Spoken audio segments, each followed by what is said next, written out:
जिंदगी जैसे पहेली, जैसे कि कोई सहेली। जिंदगी जैसे कहानी, थोड़ी नई थोड़ी पुरानी। कभी चाबुक, कभी चॉकलेट, कभी रौनक, कभी धक्कम पेल। ये भी हो सकता है, वो भी हो सकता है, बट ऑलवेज रिमेंबर, लाइफ में कुछ भी हो सकता है।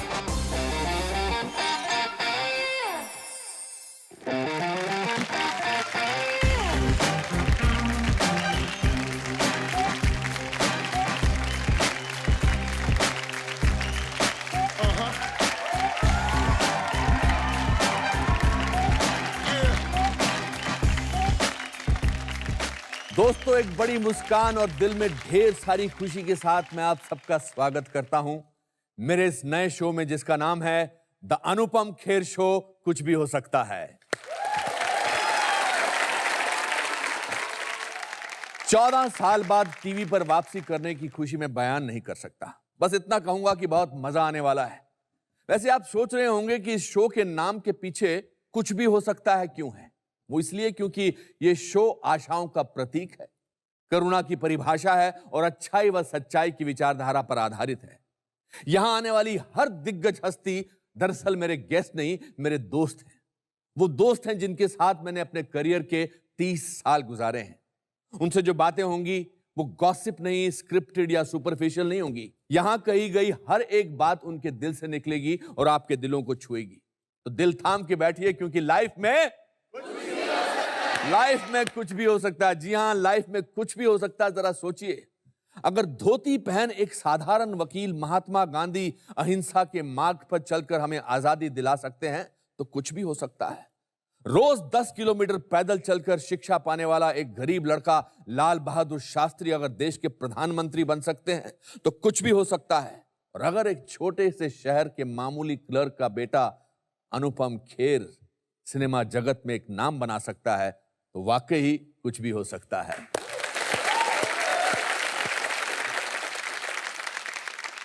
दोस्तों, हम सपनों की दुनिया में जीते हैं। हर कोई आशा करता है कि उसका जीवन सफल हो और वो उन ऊंचाइयों को छुए जिसकी वो कल्पना करता है। और मैं कुछ अलग नहीं हूं।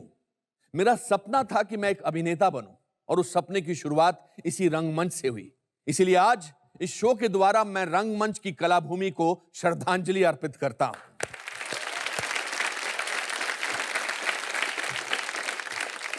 सपने पूरे होते हैं दोस्तों, लेकिन मेरा मानना है कि अपने सपनों को सच करने का सबसे अच्छा तरीका है कि आप जाग जाओ। कहते हैं dreams are just a reflection of your desires.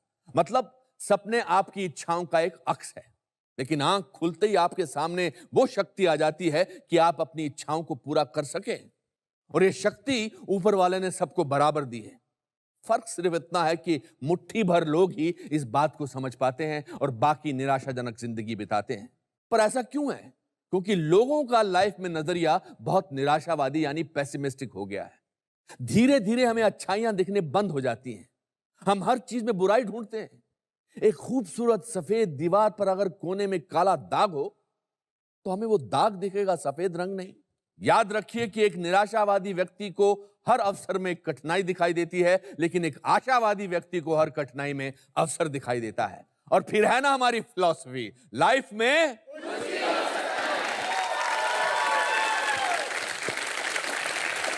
दोस्तों, आज जो हस्ती यहां आई है वो एक मिसाल है कामयाबी की। उनकी उपलब्धियां देश विदेश में सबके लिए एक अनमोल प्रेरणा है। अपने हर सपने को सच कर दिखाया है इस भाग्यशाली व्यक्ति ने। मेहनत, लगन, दृढ़ता, करुणा और विश्वास जैसी विशेषताएं जितनी इस शख्स में है, शायद ही किसी में है। आशावादी व्यक्तित्व की संपूर्ण परिभाषा, हिंदी फिल्मों का बेताज बादशाह। Please welcome king Khan Shahrukh Khan.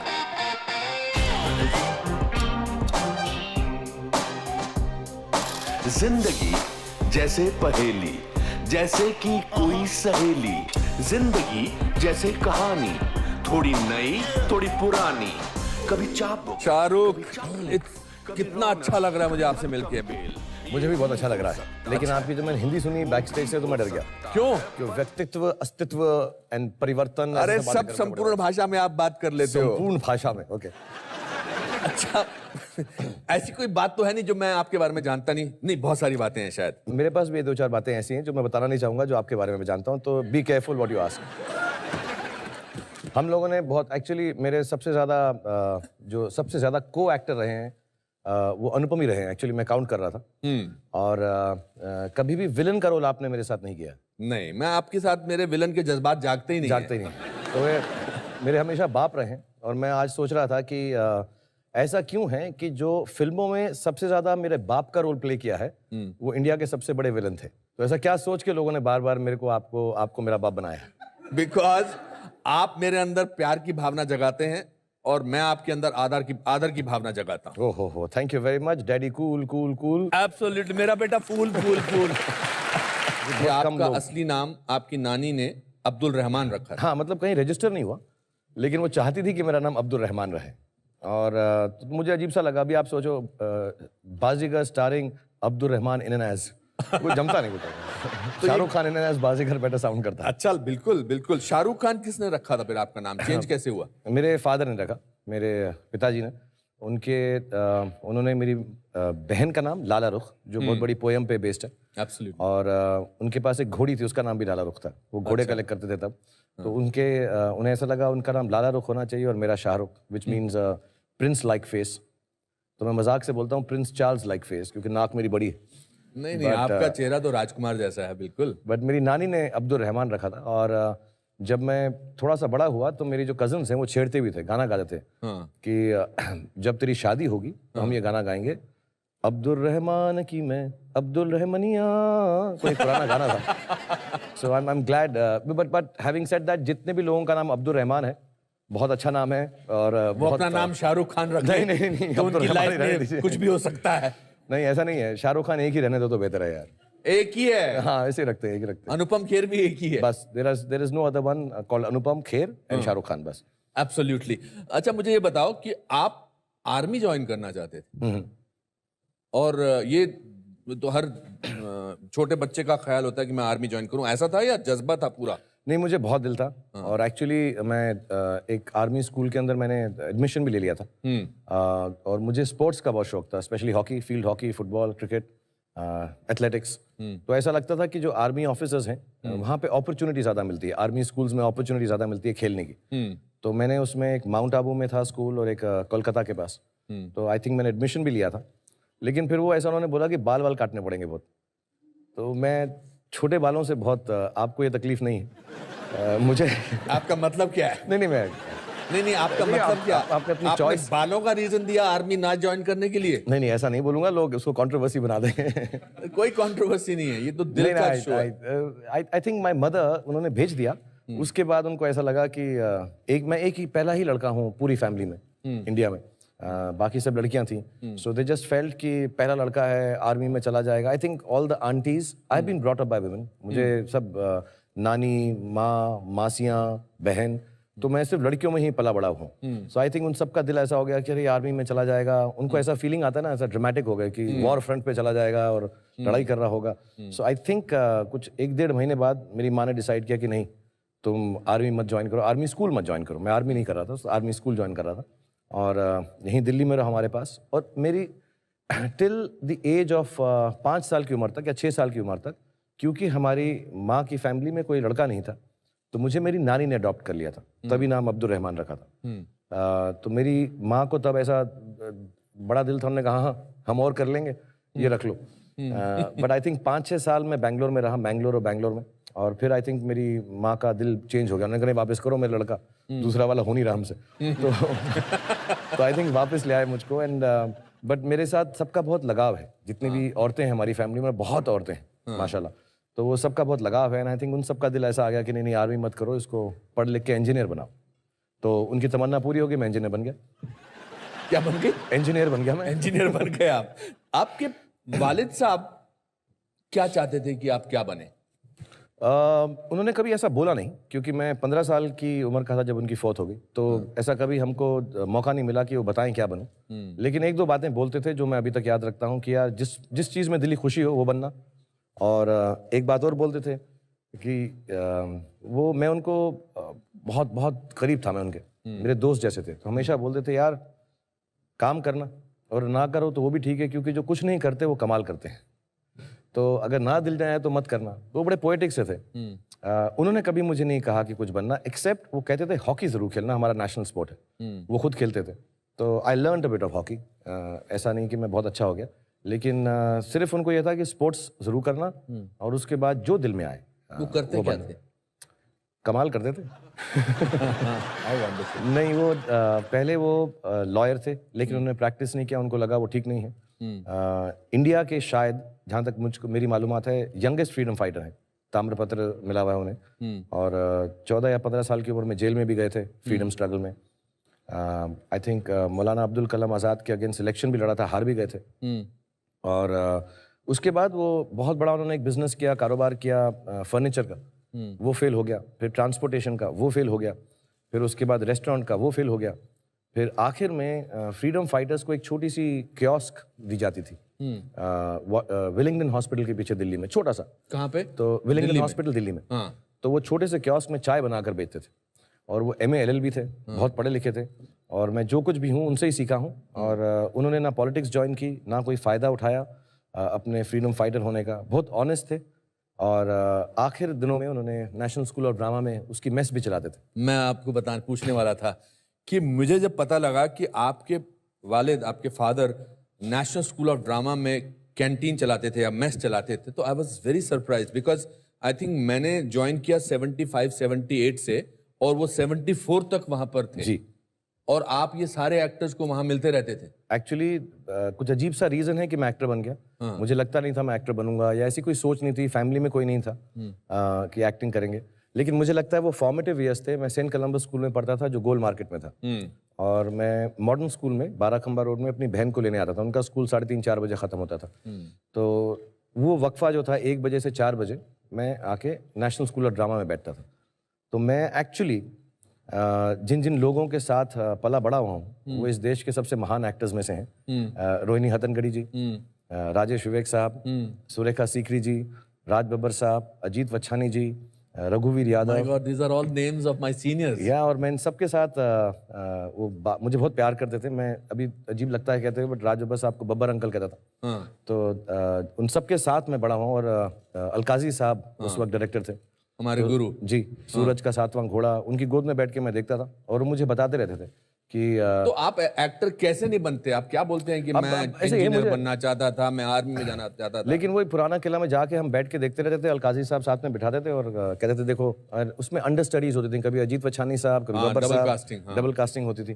तो मुझे अभी भी याद है सारे डायलॉग्स।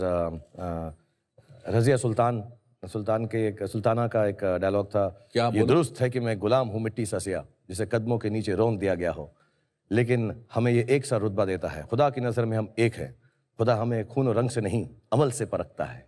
वाह। So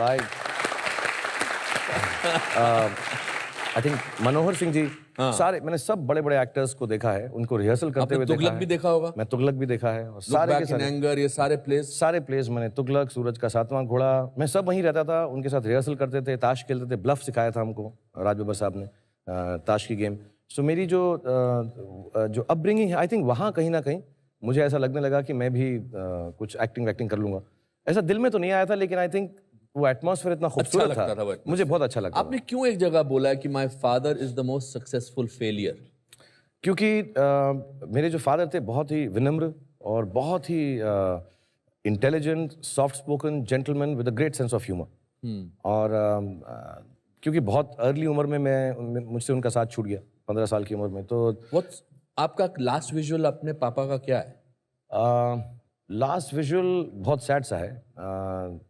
आई रिमेंबर उन्हें कैंसर था, तो वो ठीक हो गए ऐसा कहा गया, तो हम उन्हें घर पे लेकर आए। तो उन्होंने वनीला आइसक्रीम मांगी थी, and that was the first time he ate after 8 months of suffering from cancer, ये थ्रोट कैंसर। एंड तो वनीला आइसक्रीम खाई उन्होंने, और हमें लगा कि अब तो ठीक हो गए, अब तो खाना पीने लग गए। And that was at about 11 or 12 in the night, and 4 o'clock What in the date morning. was this? This is on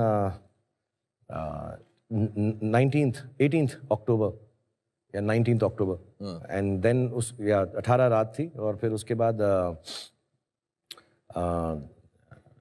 I went to sleep, and my mother, I think मुझे मालूम नहीं पड़ा, my mother woke me up and she said papa is in the hospital. वो वापस ले गए उनको. और जब तक हम पहुंचे 3-4 बज गए थे.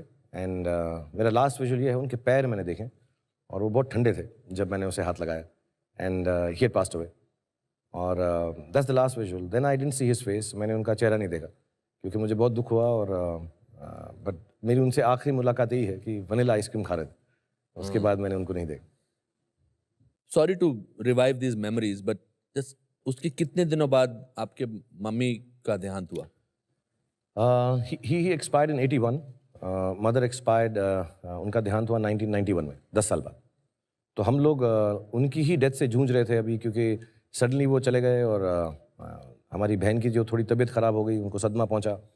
और अकेली औरत थी, तो फिर काम वाम पढ़ाना. और वो चाहती थी कि हम बहुत पढ़े लिखें. मेरे फादर भी ये चाहते थे, मदर भी.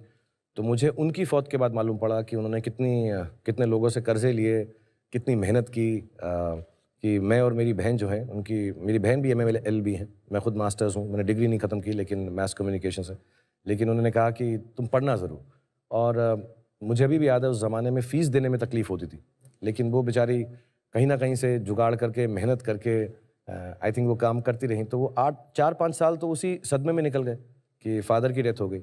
और जब तक हम उससे बाहर निकलने वाले थे, हमारी जो माँ थी बिल्कुल हेल्दी थी. बट सडनली एक दिन रात को उनको ऐसा कुछ दर्द हुआ पैर में, और गए. उन्होंने कहा डायबिटीज़ है. और देखते देखते 1.5 महीने में उनकी भी डेथ हो गई.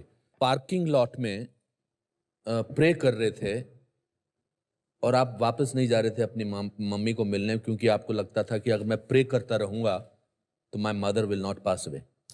या बत्रा हॉस्पिटल है दिल्ली में. हाँ. और उसके ICU में थी. उस ज़माने में ICU में अंदर नहीं जाने देते थे. अब तो सबको जाने देते हैं. तो मुझे किसी ने कहा कि तुम दुआ करते रहो, और जब तक दुआ जारी रहती है तब तक अल्लाह मियाँ जो हैं सुनते रहते हैं. सुनने में तो मसरूफ़ रहते हैं कि कुछ एक्शन नहीं लेते. तो मेरी एक ही दुआ है, मुझे एक ही आती है, मैं सबको सिखाता भी हूँ. और स्पोर्ट्स की दुआ है, नस्रुम मिनल्लाहि व फतहुन करीब, कि खुदा मुझे शक्ति दो कि मैं जीत सकूँ. हर दोबारा बोलना एक बार, क्या है? नस्रुन मिनल्लाहि व फतहुन करीब. ओके. कि अल्लाह मियाँ मुझे आप ताकत दें कि मैं हर सिचुएशन में जीत सकूं, उसे फेस कर सकूं. सो मुझे बोला गया कि उसको 100 बार पढ़ें और अच्छा होगा. तो मैंने कहा मैं कुछ ज़्यादा ही कर देता हूँ, वैसे ही ओवर एक्टिंग करता हूँ. मैं कहा ज़्यादा कर देता हूँ, एक्स्ट्रा चांस क्यों लूँ. तो I kept on praying. And I remember the doctor came down and he said आप अलाउड हैं ICU में. जिसका मतलब यही था, तभी अलाउ करते हैं जब आई थिंक लास्ट घड़ी आ जाती. और तो I didn't want to go. मैंने कहा मैं नहीं जाऊंगा, दुआ करता रहूंगा तो शायद वो ठीक हो जाएंगी. लेकिन फिर मैं चला गया, क्योंकि माय सिस्टर एवरीवन सेड कि जाना ज़रूरी है. मैं चला गया. और मेरा एक यकीन है कि इंसान तब दुनिया छोड़ता है जब वो सेटिस्फाइड होता है. In the moment of accident, जो भी मौके से आदमी जाता है. क्योंकि अगर ऐसा ना हो तो माँ बाप अपने बच्चों को छोड़कर नहीं जाएंगे. क्योंकि मुझसे आज अगर कोई बोले कि अपने बच्चों को छोड़ के जाओ, तो मैं नहीं यार, ऐसा हो ही नहीं सकता. अनलेस मैं बिल्कुल सेटिस्फाइड हूँ कि वो ठीक हो जाएंगे, सब उनका ध्यान रखा जाएगा. तो मुझे ऐसा लगता है, मेरी एक थ्योरी है कि इंसान इस दुनिया को तभी छोड़ता है जब वो एकदम सेटिस्फाइड हो, खुश हो. ये हाँ अभी ठीक है, मैं जा सकता हूँ, बाकी सब संभल जाएगा. सो जब मेरी मदर ICU में थी तो मैं उनके पास बैठ गया और मैंने एक बड़ी गलत बात की कि मैं उनको दुख पहुँचाता रहा. दुख पहुँचाते थे? मैं कहता रहा उनको. मैंने कहा अगर मैं इनको सेटिस्फाई नहीं होने दूंगा तो शायद ये जाएंगी नहीं. तो मैं उनके पास बैठ के ऐसी बातें करता रहा कि देखो अगर आप चले जाएंगी तो मैं अपनी बहन का ख्याल नहीं रखूँगा, मैं पढ़ूंगा नहीं, मैं काम नहीं करूँगा. ऐसी स्टूपिड बातें करता रहा. तो मैं ऐसी छोटी छोटी बातें करता रहा उनको कि उनको तकलीफ पहुँचे कि यार अभी मैं सेटिस्फाइड नहीं हो सकती, मैं जाऊँगी नहीं, तो मैं जाऊँगी नहीं. और वो मॉनिटर होता है, वो पू पू पू पू पू पू करता रहता है ऐसा करके. And I think they don't declare you dead till your heart stops and your brain stops. तो वो कभी कभी ऐसा 250 पे जाता था, फिर 5 पे आ जाता था, 250 पे जाता था. जब 250 पे जाता लगता कि यार डिससेटिस्फाई हो गई. बट आई थिंक ये सब बिलीफ होते हैं बचपने के. उनको जाना ही था और शायद वो सेटिस्फाइड थी कि मैं अपनी बहन का भी ख्याल रखूँगा, ज़िंदगी में ठीक ठाक कर लूँगा. तो God knows better and mother knows the best. आप इसीलिए मैंने सुना है कि आप बहुत आयरन पजामा पहनते हैं जिसको बहुत प्रेस किया हो, क्योंकि आपका ख्याल ये है कि अगर सपना आए तो जिसका भी अच्छा सपना है तो उससे अच्छे कपड़ों में मिले आप। नहीं, आयन पिजामा नहीं पहनता, पिजामा डेथ बिफोर पिजामा। हाँ जी, पजामा नहीं कभी नहीं पिजामा पहनते? कभी नहीं क्या पहनता। पहन के सोते हैं आप? मैं शॉर्ट्स पहनता हूँ या ट्रैक पैंट्स पहनता हूँ, पिजामा मतलब डेथ बिफोर पिजामा तो कभी ना पहनूं। कभी ना पहने के? मैंने पजामा पहनना बहुत पहले छोड़ दिया था। हाँ, उन्हें पिजामे में आदमी मामा लगता है, मैं बिल्कुल ना पहनूं पिजामा। मैं बहुत वेल ड्रेस्ड होके सोता हूँ, अगर मेरा बस चले तो सूट वूट पहन के सो जाऊंगा। अच्छा, हाँ, मगर मैं अच्छी व्हाइट टी आप शर्ट औंधे सोते हैं या पेट के बल सोते हैं? डिपेंड करता है कि रात में कौन है साथ में।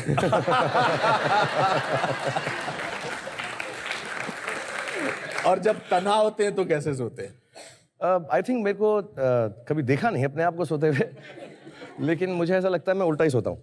अच्छा, हाँ, उल्टा सोता हूँ मैं, शुरू सीधा होता हूँ। आमतौर पे कहा जाता है कि जो बादशाह होता है, जो राजा होता है, जो किंग होता है, वो सोते हुए बहुत अकेला महसूस करता है। Do you feel like that? हाँ, मतलब मुझको रात में अकेलापन महसूस होता है, क्योंकि मुझे एक तो नींद बहुत कम आती, मैं 3-4 घंटे सोता हूँ। इसलिए नींद कम आती है या इसीलिए देर से सोते हो? आई डोंट नो, इनमें से कोई चीज़ होगी, मतलब या तो मुझे क्योंकि अकेलापन है इसलिए नहीं सोता हूँ। तो मैं बच्चों को, बीवी के साथ सबसे बात करके, उनको भी मैंने लेट कर दिया है, लेकिन उसके बाद मैं एक चीटिंग करके उनके बाद भी जागता रहता हूँ। टीवी भी देख लेता हूँ कभी कभी अगर मिस हो गया हो, बट अदरवाइज या नाइट्स आर लोनली। या Nights are lonely. Which was the first actress you had crush on? किस पहली मोहतरमा को आपने पर्दे पर देखा और कहा था कि हाय ओ मेरी माँ, मतलब नॉट ओ मेरी माँ। अनुपम, आपका तो रोमांस भी इतना ओल्ड फैशन हो गया कि लड़की को देख के ओ मेरी माँ बोलो, क्या कर रहे हो यार। द फर्स्ट एक्ट्रेस, पर्दे पे तो नहीं देखा मैंने, फिल्म में बहुत देर में देखना शुरू की थी क्योंकि तब अलाउड नहीं होता, टीवी पे देखते थे। हाँ जी जी, अपने साथ वाले अरोड़ा साहब के घर में टीवी होता था। हमारे यहाँ मल्होत्रा साहब होते थे। हाँ, दरी पे बैठ के टीवी देखते थे, संडे को जो पिक्चर आती थी, मुमताज जी। मुमताज, हाँ, मतलब मेरी ऑल टाइम फेवरेट है मुमताज जी, मुझे बहुत खूबसूरत लगती हैं।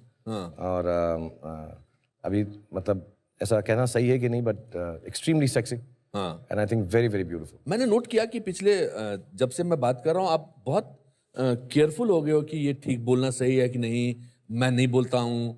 वाई?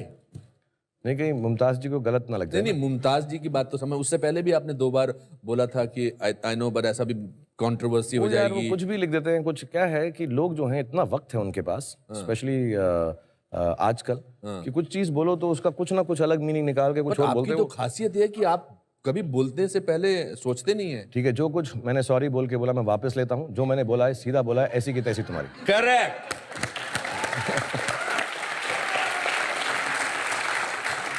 एंड आपके पसंदीदा एक्टर कौन थे? मुझे बलराज साहनी साहब बहुत अच्छे लगते थे। हालांकि बलराज साहनी साहब ने कोई गाना नहीं गाया है नाच नाच के, एक्सेप्ट वो ओ मेरी ज़ोहरा जबीं, एक्सेप्ट यश जी वाला वक्त वो मुझे बहुत अच्छे लगते। कुछ प्लेजेंट था उनमें, और अब मुझे और भी अच्छे लगने लगे हैं जब मैं पीछे देखता हूँ। मेरे मम्मी डैडी के फेवरेट दिलीप साहब थे, तो उनकी वजह से वो बहुत अच्छे लगते थे। और विश्वजीत जी मेरी मम्मी के फेवरेट थे, उन्हें बड़ा हैंडसम समझती थी, वो समझती थी मैं बड़ा होकर उनकी तरह बनूं। मेरी मम्मी को भी विश्वजीत अच्छा लगता है। हाँ, तो उनके गाने, वो क्या कौन सा था, अप्रैल फूल उनका था, अप्रैल फूल बनाया आपको, तो वो मुझे जबरदस्ती अच्छे लगने लग। जब वो मिला भी तो मैंने उन्हें कहा कि सर मेरी मम्मी के आप फेवरेट हैं, तो मैं उनकी फिल्में बहुत देख चुका हूँ। And Amit ji, I think वो हम बड़े हो रहे थे तो उस जमाने में उनकी फिल्में ज्यादा देखी हमने। एंड देन मुझे शशि कपूर साहब भी बहुत अच्छे लगते हैं। I thought he was fantastically pleasant. और सीरियस एक्टर्स में नसीर भाई बहुत अच्छे लगते हैं, ओमपुरी जी, आप। अच्छा, मेरा बोलने के अलावा तो तुम्हारे पास कोई चारा भी नहीं था। अच्छा, ठीक है, कुछ मत बोलना। बट टेल मी, एक्टिंग का ख्याल, मतलब हु वाज दैट परफॉर्मेंस, या क्या सोच के आपने एक्टर बनना सोचा था? मतलब एक्चुअली मैं बनना ही नहीं चाहता था एक्टर, ये बहुत कम लोगों को मालूम है। मैं जब मम्मी का देहांत हो गया तो फिर ऐसा कुछ 1991 में हुआ, और उस जमाने में एक टीवी सीरियल कर लिया था। और वो क्यों किया था, मैं फुटबॉल क्रिकेट खेलता था, मुझे चोट लग गई। चोट लगी तो मेरा खेलने का करियर जो है सॉर्ट ऑफ एंड हो गया, कि ये चोट ठीक नहीं होगी। मैं बहुत बहुत परेशान हो गया। तो बैरी जॉन ने एक प्ले शुरू किया, जो मेरे गुरु हैं, और उन्होंने एक प्ले शुरू किया, in which Annie gives it those ones. तो उसके लिए 10 लड़के चाहिए थे और 80 लड़कियां थी। लेडी श्री राम कॉलेज का प्ले था। तो मैं ऑडिशन के लिए पहुंच गया, क्योंकि शाम में फ्री होते थे, पहले खेलता था, तो मुझको उन्होंने प्रिंसिपल डांसर के एक रोल में ले लिया। उसमें मेरी लाइंस थी पूरे प्ले के अंदर, I have a letter for you Annie. I have a letter for you Annie, okay, Annie Annie गा के बोलना था या नहीं, बस आगे बस ऐसा, I have a letter for you Annie. और मैं डांस करता था, प्रिंसिपल डांसर था।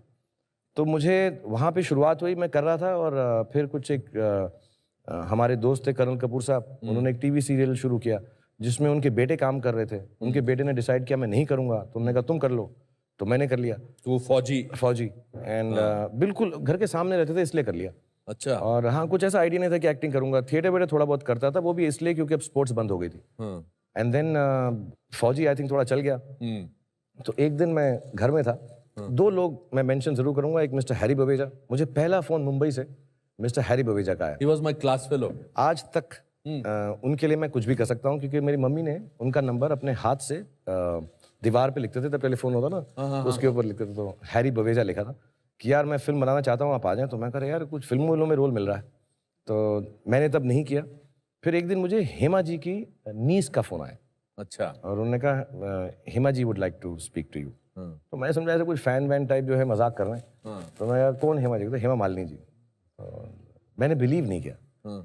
और फिर वो फोन पे आई, उन्होंने कहा मैं फिल्म बनाना चाहती हूँ। दिल्ली में फोन आया था? मैं दिल्ली में फोन आया, घर के मतलब ऑब्वियसली नॉर्मल। हाँ, घर के अंदर ऐसा फोन। तो मैं कहा, मम्मी को भी जाके बोला, मैंने कहा हेमा मालिनी जी ने फोन किया है। कहते हाँ हाँ ठीक है।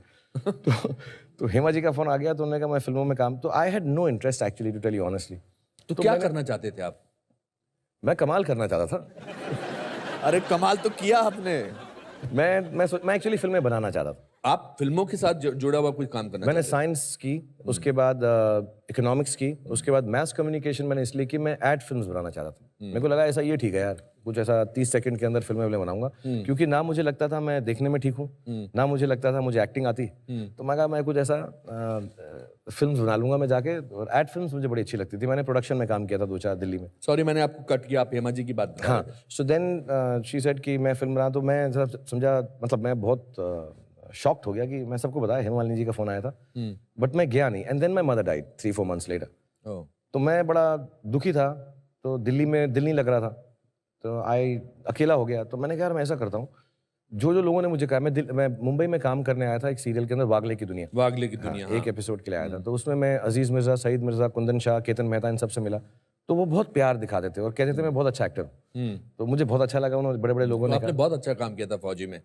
हाँ, they were very appreciative। अच्छा था उसमें आपने। तो और वो बड़े बड़े लोग थे सब। Oh, you stood out in that, हाँ, so they were very nice to me कि तुम बड़े अच्छे एक्टर हो। तो मुझे थोड़ा सा कुछ ऐसा लगा ठीक हो रहा है। So when my mother died, मैंने ऐसा डिसाइड किया कि मैं 1 साल के लिए मुंबई आऊँगा और जो काम मिलेगा वो करूँगा for a change of scene. So when I came here, मैं एक दिन रात को बैठ के लकी बिरयानी खा रहा था कहीं बांद्रा में। तो वहाँ एक विवेक वासवानी करके एक प्रोड्यूसर है, वो आए। उन्होंने कहा तुम फिल्मों में काम करोगे? ऐसे नहीं, मैं ठीक ठाक हूँ, मैं टीवी पे काम कर रहा हूँ। उस वक्त मैंने सर्कस शुरू किया। तो मैं कहा मैं ठीक ठाक हूँ। उन्होंने कहा नहीं, मिस्टर जीपी सिपी उनकी फिल्म है। और तो मैं कहा ठीक है, ऐसे बात कर रहे हैं। फिर मैं चला गया। सुबह वो आ गए घर में, और मैं ऑफिस में रहता था अजीज और सईद मिर्जा के। तो उन्होंने मुझे बुलाया, कहा चलो, and he took me to GP Sippy sahab. And I remember GP Sippy sahab ने मुझको देख के बोला, he'll be a hero, his hair is like a bear। अच्छा। मेरे बाल ऐसे कैसे करो? तो मैं उसको देख मैं यार ऐसा क्या यार, तुम ले आए हो यहाँ पर? तो कह रहे हैं hair is like a bear. अच्छा, जीपी सिपी साहब, Sholay and everything. So and then one thing led to another. मैंने एक दिन में 5 फिल्में साइन की। मैं हेमा जी के पास वापस गया, तो उन्होंने मुझे I will cast you because your nose is very aristocratic. Very good. तो उन्होंने मुझे नाक के लिए कास्ट कर लिया। वो समझिए मैं बड़ा सीरियस एक्टर हूँ। राजीव मेहरा साहब की एक फिल्म में और कोई हीरो थे शायद, वो नहीं कर सके, तो उन्होंने मुझे ले लिया उस दिन। राकेश रोशन जी किंग अंकल बना रहे थे अमित जी के साथ उस वक्त। राइट। तो उन्होंने मुझे बोला, मेरे बीवी और बच्चों ने बोला है कि मैंने तुझे अगर कास्ट नहीं किया तो ये फिल्म नहीं बन सकती, तो तुम कर लो। तो मैंने कर ली। तो एक ही दिन में मैंने 5 फिल्में साइन की। दीवाना फिल्म जो थी वो हेमा जी के ही कुछ रिलेशन में थे, गुड्डू धनवा साहब, तो उन्होंने ऑफर की। और जीपीसीपी साहब ने राजू बन गया। तो मैं एक दिन में 5 फिल्में साइन की। मैंने कहा 1 साल काम करूंगा और फिर मैं चला जाऊंगा। मेरे दोस्त जो थिएटर के हैं, दिव्या सेठ, दीपिका, ऋतुराज, तो उन सबको मैं यही बोल के आया था, बेनी थॉमस जो थिएटर में टैग में, बैरी जॉन, ये 1 साल में आ जाऊंगा मैं यार। तो उन लोगों ने मुझे बोला भी था, हाँ यार तू ये वाले के साथ एक्टिंग करना, उसके साथ करना, 1 ईयर बाद। सो दे आर स्टिल वेटिंग और सम ऑफ देम आर हियर। अब मुझे 25 साल हो गए और मैं वापस नहीं गया। जिस दिन आपने 5 फिल्में साइन की थी, आपको उस दिन लगा था कि लाइफ में कुछ भी हो सकता? एक्चुअली जिस दिन मैं मुंबई में पहली बार आया, और जब मैं फर्स्ट टाइम यहाँ पर आया था तो मेरे पास वापस जाने के पैसे नहीं थे। और मैं ओबरॉयज होटल है जो, तो वहाँ पे था, ना पैसे थे ना कपड़े धुले हुए थे, और मुझे वापस जाना था मुंबई, बहुत साल पहले की बात, दिल्ली। तो मैं वहाँ खड़ा होकर मैंने ऐसा बोला था कि यार ये सिटी ने मुझे बहुत परेशान कर दिया है, एकदम सड़क पे ले आया। मैं सड़क पे सोता था। तो मैं कहा यार मैं एक दिन आऊँगा और इस सिटी को ओन करूँगा जी। बचपने की बेवकूफ़ी समझिए इसको। मैं प्राइड से नहीं बोल रहा, arrogance से नहीं बोल रहा। Of the coming events. But मैंने ऐसे गुस्से से बोला था वहाँ खड़ो के यार एकदम मेरे कौन साथ था ऐसे- आसपास? नहीं, मैं अकेला ही था, सब लोग के सामने नहीं बोलता ऐसी बातें, बेइज्जती हो जाती है। वो मैं कहा मैं एक मन दिन में यार- बोला था या जोर हाँ, से नहीं, वहाँ बोला पे खड़ा होकर ऐसे रोज आ रहा था। मैं कहा यार मैं ये सिटी ऑन करूँगा। एंड फर्स्ट टाइम जब मैं यहाँ पर हेमा जी के साथ कॉन्वेंट विला में पहला शॉट दे रहा था, और हेमा जी ने मुझे एक्टिंग करके दिखाई और कहा कि what you doing, do like this. Hema ji ने ऐसा कुछ मुझे कि जब मैं चांद को देखता हूँ तो ऐसा होता है, ऐसा करके बड़ा खूबसूरत सा, मैं उनको ऐसा देखता रहा, ऐसा करके। She'll do like that? I said no. Only you can do like that. And you're beautiful. I'm not so beautiful. Can I do it differently? She said, you do how you want. Come on. And when I was standing there, तब मुझे ऐसा लगा कि जिंदगी में कुछ भी हो सकता है। और आपको कभी ऐसा भी लगे कि कुछ नहीं होने वाला, तब भी कुछ भी हो सकता है। और इस दौरान गौरी आपकी लाइफ में आ चुकी थी? जी हाँ, मैं यहाँ पर तभी आया, मतलब आने के 3 महीने बाद मैंने शादी कर ली गौरी से। Gauri came into your life, तो पैरेलल ट्रैक पर आपकी लाइफ चल रही थी। यहाँ काम नहीं मिल रहा था, मतलब जद्दोजहद चल रही थी, और यहाँ मोहब्बत चल रही थी। आई मेट गौरी जब वो 14 साल की थी और मैं 18 साल का था। आप 18 साल के थे। मैं 18 साल का था। मैं दिल्ली में पार्टीज हुआ करती थी जहाँ पर उस जमाने में ऐसा हुआ करता था कि लड़के एक साइड पे बैठते थे, लड़कियाँ एक साइड पे। फिर उसके बाद उठकर जाना पड़ता था, may I have the next dance with you. तो मुझ में आज तक और उस वक्त भी I have never been able to, आप जानते हैं मुझे सालों से, मैं कभी भी किसी लड़की से बात नहीं कर सका हूँ। मैं पर्सनल लाइफ में बहुत शाय हूँ, तो आज तक मैंने किसी लड़की से बात नहीं की ना। मुझको ऐसा लगता था मैं किसी लड़की से आके कहूँगा कि यार may I have this dance with you, कहेगी नो, तो मैं वहीं पर पिघल कर ढेर होके मतलब ऐसा वैसे बहुत कम होगा। नहीं मैं आप में से कोई मना करेगा अगर ये कहेंगे कि I want to have a dance with you? ऐसा I have never been able to ask a girl anything in my but life. You are shy. I'm very shy. इतनी हैरानी की बात है, मैं आपको इतने सालों से जानता हूँ, आप शाय हैं हाँ, मैं बहुत शाय हूँ। और आप रोमांस के बादशाह हैं। मुझे ऐसा लगता है जो शाय होते हैं वही रोमांटिक होते हैं, जो थोड़े से आउटगोइंग होते हैं वो ऐसे, मैं समझ गया। हाँ वो जमता नहीं। मतलब पता मैं नहीं किसकी अपनी तरफ एक्चुअली इशारा है। अपनी शाइनेस की भड़ास जो है रोमांटिक रोल करके निकालता हूँ, सिनेमा पे लेकर सिनेमा में निकालता हूँ। तो मैं कभी भी किसी लड़की से बात नहीं कर सका। मैं सेग्रीगेट स्कूल से हूँ, सेंट कोलंबस से, वहाँ लड़कियाँ नहीं थी। मैंने आज तक किसी लड़की से, मतलब 18 साल की उम्र तक ना किसी से बात की थी। कॉलोनी में होंगी जो लड़कियाँ, एक दो किसी को जानते होंगे, मोहल्ले में बड़े हुए होंगे जिनके साथ।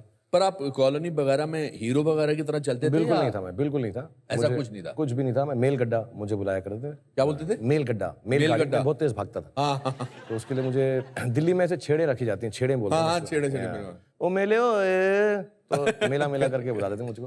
बट बाकी दूसरे जो मेरे दोस्त थे, कालू, पिन्नी, बिट्टू, गिट्ठी, ऐसे हमारे छेड़े घर के पास एक फैमिली थी, उनका नाम था, चारों बच्चों का नाम था मिड टोला पापा ते चीना। वहीं से मुझे आइडिया आया था। वो जो दिलवाले हमने दुल्हनिया कहाँ आना कोकी ओबो ओलुलु पापा, वो करके दिखाएंगे बाद में, थोड़ी देर बाद। After this. हाँ। बट या sir, I never asked a girl for a dance. हम जाते थे ऐसा वाइट शर्ट ब्लू जीन्स पहन के कुछ, एंड तो मेरे दोस्त के साथ एक बार वो डांस कर रही थी कोई लड़की, तो मेरे दोस्त को मैंने बोला यार मैं इनके साथ डांस कर सकता हूँ, तुम पूछ लो। अशोक वासन है, वो सिंगापुर में है अभी। तो मेरे 3 दोस्त हैं जो बहुत करीब हैं, विवेक, अशोक और रमन। तो अशोक ने कहा हाँ हाँ, तो उसने ऐसा बोल दिया होगा उसको कि इसके साथ डांस कर लोगी, तो उसने कहा हाँ, तो मैंने डांस कर लिया। तो उन्होंने डांस किया, मैंने उनसे नाम पूछा और वो बहुत अच्छी थी। मैंने उनसे पूछा आपका टेलीफोन नंबर देंगी, क्योंकि मुझे और चीज़ें आती नहीं थी पूछना। तो उन्होंने कहा हाँ दे दूंगी। और वो पहली लड़की थी जिनसे मैंने डांस किया या उनसे नाम पूछा या टेलीफोन नंबर पूछा। मगर यही ठीक है यार, एहू कुड़ी लेनी है, इसने नहीं बोला है, इसी को सेट कर लो। और then after 2-3 years I asked her will you marry me. और मुझे याद है मैं फिएट थी मेरे पास, एक छोटी सी टूटी फूटी सी, तो मैंने उनको गाड़ी से उतारा एक बार, पंचशील में रहती थी ऐसा, तो मैंने कहा विल यू मैरी मी और करके मैं चला गया, सुना भी नहीं मैंने येस और नो। तो उन्होंने हाँ ही कहा होगा क्योंकि कर ली शादी बाद में उन्होंने। बट या she is the first girl I knew and जब मैं एक्टर बनने गया शायद उनको अच्छा नहीं लगा क्योंकि एक्टर्स की रेपुटेशन ऐसी होती है और हमारी जो है इंटर रिलीजन मैरिज है और हिंदू पंजाबी हैं, मैं पठान मुस्लिम हूँ और एक्टर बनना चाह रहा था एंड आपको मालूम है my hair was like a bear. तो अगर आज मेरे सामने कोई सुहाना के पास लड़का आए जो मेरे जैसा है, apart from the religion part जो मैं कंसिडर नहीं करूंगा, लेकिन बाल अगर उसके ऐसे हो और एक्टर बन रहा हो और माँ बाप उसके जिंदा ना हो तो मैं भी ना कह देता, तो उन्होंने भी ना कहा।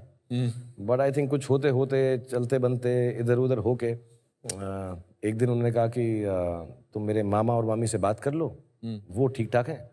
मुझे याद है उनके जो भाई थे विक्रांत, जो बहुत प्यारे हैं, पंजाबी टाइप गुंडे थे वो। उस जमाने में दिल्ली में सभी गुंडे होते हैं। सो उन्होंने मुझे बोला था भाई साले यार तू देख ले एक बात यार, तू मेरी बहन के साथ कोई हैंकी पैंकी ना करना यार। अच्छा। क्या है, मेरे जो मामा है ना उनके डोले जो है मूनलाइट में लश्कारे मारते हैं। डोले इज मसल्स, साले उनके डोले जो है ना मूनलाइट में, मुझे समझ नहीं आया कि वो रात में जाके वो डोले क्यों दिखाते हैं, बट वो अलग डोले जो है ना उनके साले मूनलाइट में लश्कारे मारते हैं। साले तलवार लेके आते हैं कच्छे में। तो मैं तलवार तो ठीक है, कच्छे में क्यों आएंगे, but there are beautiful family and I think मैंने उनको समझाया कि मैं ठीक ठाक हूँ और मैं आपकी बेटी का ख्याल आराम से रखूंगा। And then I became an actor and मैंने जैसे बताया मैं जून में शूटिंग शुरू की और अक्टूबर में मैंने शादी कर ली। और एक्चुअली हेमा जी के सेट पे ही दिल आशना के सेट के ऊपर हमारा हनीमून था। उनकी गौरी की ऐसी क्या क्वालिटी थी जो आपको इंस्टेंटली पसंद आई थी? अब ऐसे कुछ मैं मिला तो नहीं था उनसे। नहीं मतलब after you started liking her. I don't know if it is right और रॉन्ग टू से, बट फिजिकली बहुत अट्रैक्टिव थी। भाई बहुत अच्छा आंसर है, फिजिकली बहुत अट्रैक्टिव थी गौरी के लिए। पर I think that's a great. आपके वालिद साहब की और आपकी अम्मी जान की लव स्टोरी भी बहुत रोमांटिक है। बहुत अमेजिंग लव स्टोरी है उनकी। मेरे जो वालिद थे वो कज़न ब्रदर हैं जनरल शाहनवाज के, लाल किले से आई आवाज, मंगल ढिलो शाहनवाज जो हमारा नारा है। तो शाहनवाज साहब हमारे कज़न या रिलेटेड हैं पेशावर से।